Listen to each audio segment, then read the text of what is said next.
have UCF head women's basketball coach Sytia Messer, and she'll go ahead and open up the floor to questions. Right into the questions. So, Coach, of course, congratulations, number 4 on the year for wins. And this being the part of the year we're getting lessons learned. It's always better to learn lessons during wins. Yes. I'll come right out with this. I know, of course, last game Caitlin wasn't in. She's back today. And the first thing that came out to me is I'm not gonna get cast for Sherlock Holmes to say this, but we saw Caitlin Peterson as an athlete today running down the court to get those transition buckets. Yeah, I think she led us with 23 points, and yeah, you know, it was good to have KP do what she does in transition, and being able to, you know, get her going. So we were excited about that. Well, and I bring that up because last year we wouldn't have been able to see that quite as much because she was often, you know, running the ball, carrying the load a lot more than she was. Now, have we found just kind of by accident yet another arrow for the quiver, so to speak, right? Yeah, I think so. I think we have, because people are so focused on Hannah and covering the interior, where KP is just being able to sprint out and get some easy baskets, which is good, and that's what we're hoping to continue to, you know, elevate on. And before I give it to Bryson here for a second, I got to come out and then say we're talking about a veteran presence there with Caitlin. Of course, Emily Rodriguez out there running point plenty, throwing quarterback style passes down in transition. How impressive is that to see? You know, Emily, we haven't scratched the surface of what she can do. We eventually want to look at her being able to run a little bit of the point, but we just kind of threw her in the fire, and I thought she did a really good job of not getting frustrated and doing a good job of running the point. So we're impressed with it. We just hope, to me, in the Big 12, the deeper you can get your bench, the better opportunity you give yourself to win. And so now we're trying to get people in different positions. You know, eventually we want to put a Shaw out on a wing. We've been putting her inside. And so we're going to work on those combinations because January is our goal. Coach, another double-digit outing for Summer Yancey today. How has she blossomed over the course of this early bit of the season, and what does she bring off the bench that could help you in January? I think just how physical she is brings a good presence to us, especially on the guard end. But I will tell you this, Summer is right now one of the most focused players I have. And I've been telling my staff and players, when you stay in that mindset, you get rewarded. And she's just come in, work, got her business done, and move out. Work, get her business done, and she's being rewarded, and she's answering. I mean, I just think the way she's playing right now, she's in a good zone. We want to keep her there and help her just enhance her skills even further. This is going to be one of those times you teach me something, Coach, because throughout 2 different quarters, what was it, like 8.5 minutes in the first for a scoreless period for the Ospreys, 7 minutes in the third for the same sort of thing. And then the fourth, they come out shooting the lights out of the gym. What did you see there? What happened? Well, for us in the fourth, I can specifically talk. We tried to switch up a little defensively, and we didn't go in details with personnel, and so that's on us, not the players. And we will get better at that, but I will say that that's what happened in the fourth, that there wasn't a lot of communication, and we didn't do a good job of coverage. And give North Florida credit, they stepped up and hit some big shots, so credit, that's some big time players hitting shots, so I got to give them credit there. Would you say anything similar happened with the second quarter, just because, like, you know, you come out in the first and the third, you hold them to single digits and then double digits in the second, as far as defensively just later on in runs? Well, I thought the second we finally settled into the game, and then after halftime we were able to correct some things at halftime, and in the third we had a better game. Again, in the fourth we switched up defensively and did not talk about coverage, and that's on, like I said, that's on the coaches. But I thought we settled in the second and in the third, and we just didn't do a good job on defensively in the fourth, and I take that. That's on me. Also, we saw Ali Stedman wearing what looked like a mask of some kind. Yeah. Is everything all right with her?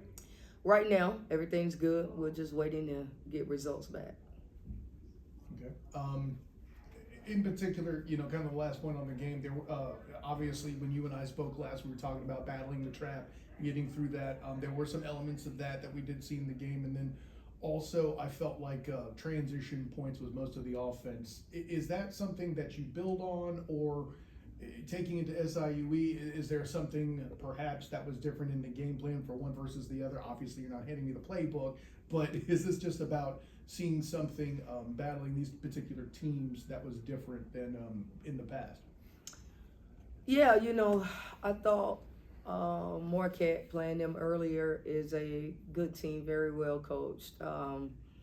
We wanted to, in the last 2 games, try to work on combinations and work on who and what players can bring us certain things. And so that's what we intentionally did with the scheduling the last 2 games. And we got to get prepared, because it gets it doesn't get easier for us with SIUE and then Florida A&M, and you go and play a great UNLV team at home at UNLV.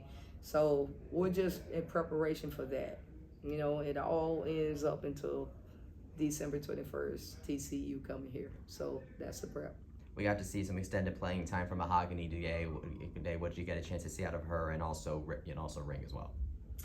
With Mahogany, I think Mahogany can be a better rebounder for us. She has been in practice. So I was really trying to see what we could get out of her. And who was the second one you asked for? Ring. Who? Ring. Who was it?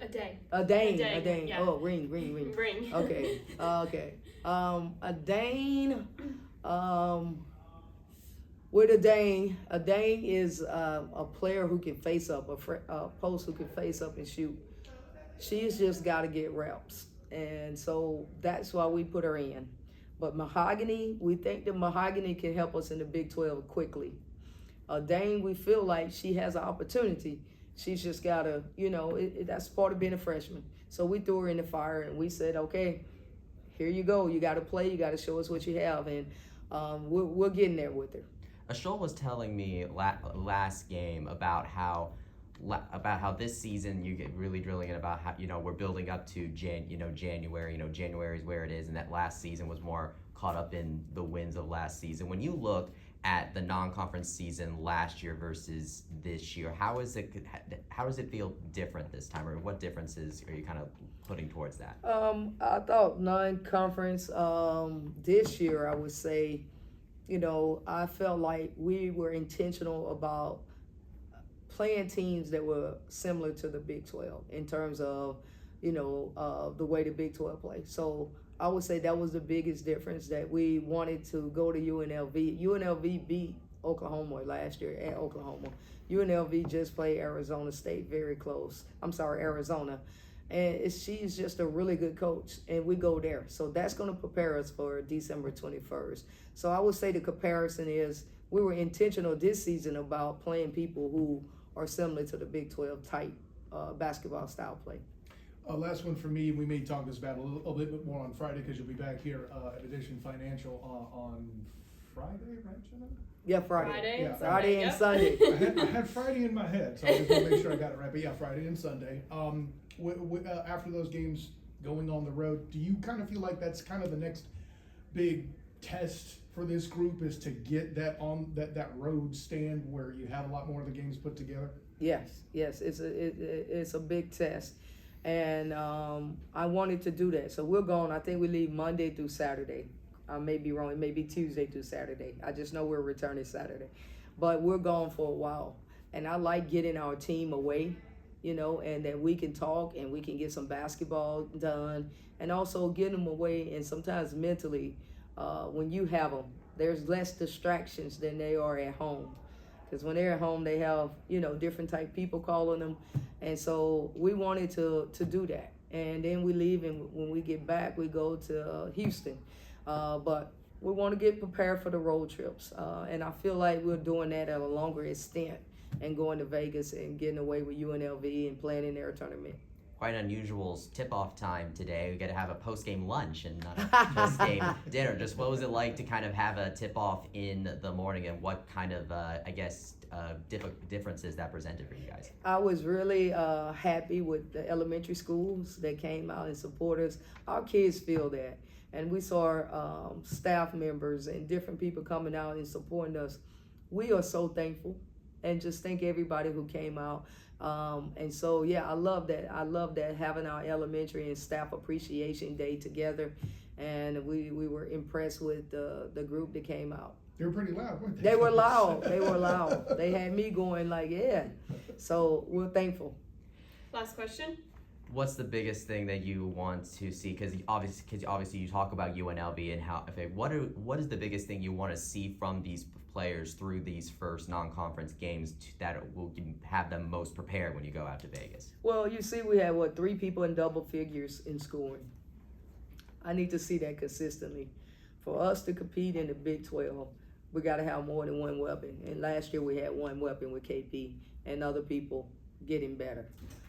So for us to compete in the Big 12, we have to have more than. So I want to see that. I want to see Yancey, Summer continue to come along. I want to see Hannah. I don't think we've gotten Hannah's best game yet, and she's been solid. Just imagine when we get her dominant. And Shaw has just been all glue. So if we can get those guys going, and we'll be good. Awesome. Well, best of luck next Thank game, you Coach. guys so much. Thank you.